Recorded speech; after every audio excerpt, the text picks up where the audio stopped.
Welcome to the Almond Brief, brought to you by the team at Harris Wolf Almonds, your trusted source for the latest global almond market trends. Whether you're a grower or a buyer, we've got the insights that matter to you. The goal of this podcast is to deliver information in a clear, concise, and speedy manner. Don't forget to like and subscribe and hit that notification bell so you never miss an episode. If you have any questions or comments, drop them below. We love hearing from you. Without further delay, let's jump right in. Welcome back to the Almond Brief, brought to you by Harris Wolf Almonds. I'm Chase Higginbotham, here with Kevin Souza. How's it going, Chase? Very good, Kev. How's it going on your end? It's going good. It's going good. Thanks for asking. All right, excellent. Yeah. So it's report time again. The June report came out this morning, so figure we can run through the numbers. You can share your wisdom and knowledge with us, touch on what's happening in the market, and talk about harvest right around the corner. Sounds good. Let's do it. All right, we'll jump right in. I know this is your favorite part of the report, especially this time of the year, is the crop receipts.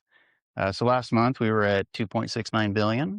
Mm-hmm. We received a whole 2 million pounds. Wow. Okay. In the month of June. Yeah. So it was a real needle mover. That was a game changer. Yeah. So no, we keep touching on it. The numbers baked for this year. 269 is what it is. It's going to be 269.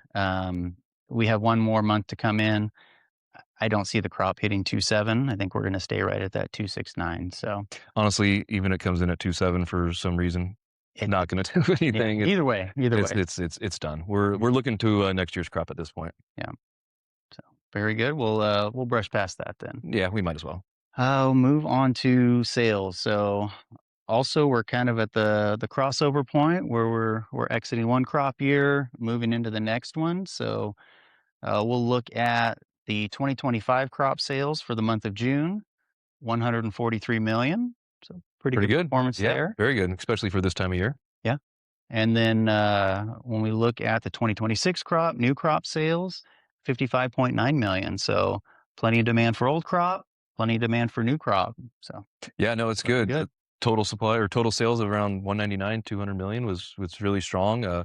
Last year we did 96.8 million pounds of current crop versus the 143. And so we're in a good spot, and that's getting our carry out down. We're getting stuff on the books. We're going to get it out, and then we can focus on the new crop with another 56 million pounds, puts us at a total of 148 million so far. So we're in a good spot, and things are moving. Old crop is being sold and getting shipped out, and new crop is getting on the books. And as soon as it hits, we'll start shipping that out, and we're in a good spot for this transition period.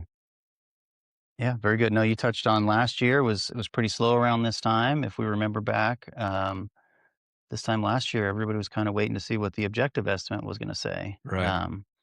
Which wasn't great news. In case you forgot, it was a little off. It was a little off.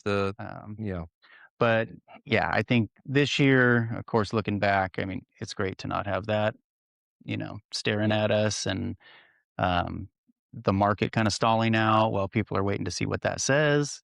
And then, of course, the fallout of whatever the number is that gets released. So, I mean, unless the objective would come out exactly like in the middle, it would always cause a market disruption one way or the other, depending on how you looked at it. So now that we can take that out of the equation, the industry is pretty much set on the fact that it's going to be a 2.7 crop, give or take 2.65 to 2.7, whatever it may be. We're looking at a 500 million pound carryout versus a 600 million pound carryout at this point. So we're in a good spot. We're in an equilibrium, and that's why we're seeing the new crop sales take place and old crop continuing to move, and we're just transitioning right in. It's good. Yeah, very good. So no regret. You're not going to be trying to get the objective estimate back. No, I'm not. I know. Yeah. I don't know anybody that would be. So, all right. So looking at the overall sold percentage for the year, this is for 2025 crop. Mm-hmm. 89.5% sold year to date. For most of this season, we've been trailing behind the 2024 crop, but we've actually surpassed it now. 89.5 for 2025. It was 87.4% for 2024. So yeah, all the sales that have taken place over the last 2 months, it shows in the numbers, and California as a whole has caught up and surpassed it by a little bit, and we're at a good spot to end the year and focus on next year's crop. Yeah. All right. Anything more on sales? You want to jump into shipments? No, sales were good, better than expected. Everything's good there. No red flags. So we might as well see what the shipments had to say. All right.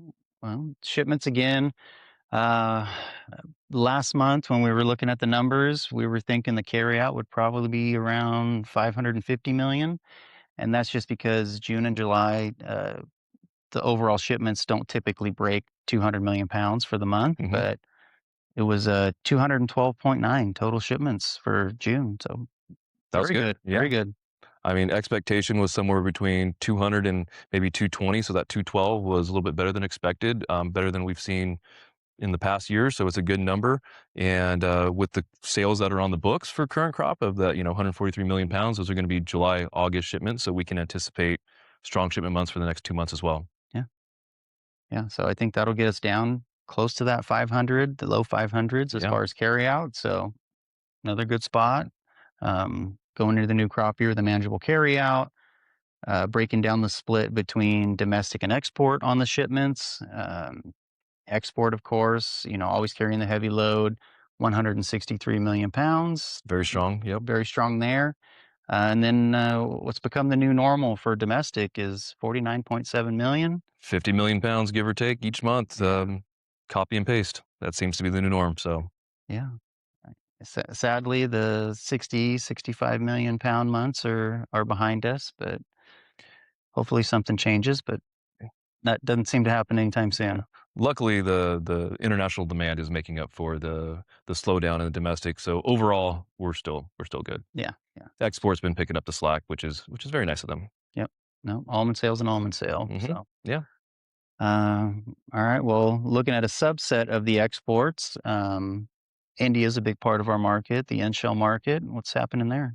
We're actually seeing pricing now at a premium, unlike last year where it was at a discount to where the kernels were. So in shell, another little over 1,000 containers were shipped, 1,070, 71, give it somewhere in there, which is a good shipment number that'll keep inventories there and keep things moving. And there's a lot of demand for August and September shipments of in shell for coming out of the 2026 crop, especially to get there in time for the Diwali holiday. So that's keeping prices firm, and we're seeing strong, solid pricing on in-shell, and we're also seeing a lot of demand. So we feel like, or I feel like, we're going to have a good start to the year on the in-shell, unlike last year, where it was a complete opposite. Right. No, it's kind of exciting to be going into the season with a good in-shell market on the horizon. That hasn't been the case the last 2 years. We've had to slow play the non-Parel and the independents through our haulers, kind of evaluate that market as we go throughout the season. But it's great to know just jumping into the 2026 season. Soon as product hits the hauler, we know we're making in-shell. We're going to try to ship it out early Yep. and capitalize on those August, September premiums. Yeah, let's keep it moving. Get it So, in and get it out. yeah. Well, speaking of 2026 harvest, it's right around the corner. As of the recording of this podcast, we already have some growers here in the Coalinga, Western Fresno County area started shaking their almonds this week. So It's moving probably fast. probably mid to late next week, we'll see our first deliveries and be ready to go. Then it's off to the races. That's it. Yeah, we'll let the stockyard build up some inventory, and we'll probably fire up the huller right around that first week in August, and the chaos will be here. The chaos will be there, and we'll be here. So We'll be here, and yeah, put out fires as they come. that's right. So, all right, yeah. And any of the growers out there, as we're getting close to harvest, the Harris Wolf team will be reaching out, touching base with you. If you need any field tag books, any moisture samples taken, please reach out to the team, and we'll be ready to go. Sounds good. All right. Well, Kevin, thank you again for all your insight and wisdom on the industry. Always my pleasure. Yeah, Glad to great. be here. No, Thank you, Chase. the pleasure is all mine, of Oh, course. thank you. Of course. Of course. And of course, the folks watching, we thank you. And again, like and subscribe if you like what we're doing. I think we'll sign off. All right. See you next month. Thank you.